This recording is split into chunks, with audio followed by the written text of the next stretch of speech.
Di Desa U2 Karyadadi Kabupaten Musirawas terdapat salah satu warga yang membudidaya ikan nila dan lele, yaitu Pak Agus yang membudidaya dan memiliki kolam ikan.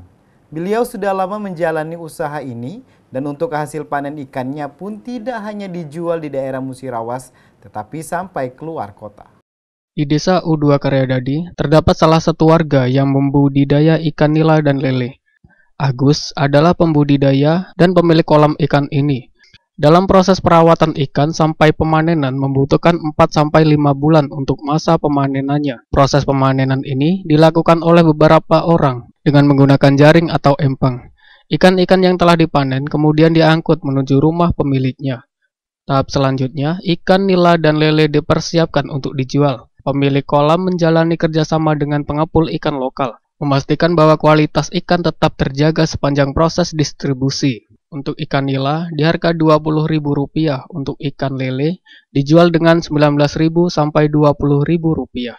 Tidak hanya memasok ke pasar lokal, sebagian ikan juga dikirim keluar kota, menempuh perjalanan yang panjang untuk memenuhi permintaan yang lebih luas.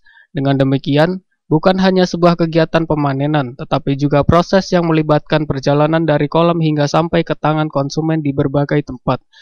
Depri selaku perwakilan dari pemilik kolam mengatakan untuk sementara ini harga ikan nila Rp20.000, untuk ikan lele dijual dengan Rp19.000 sampai dengan Rp20.000.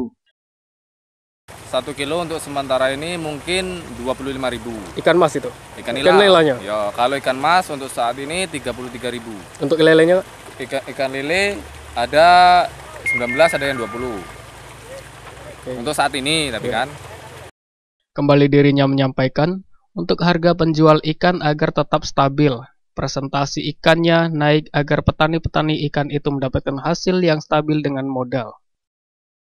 Ya, kemungkinan harapan bagi semua petani ikan, bagi semua bos-bos ikan itu harganya stabil.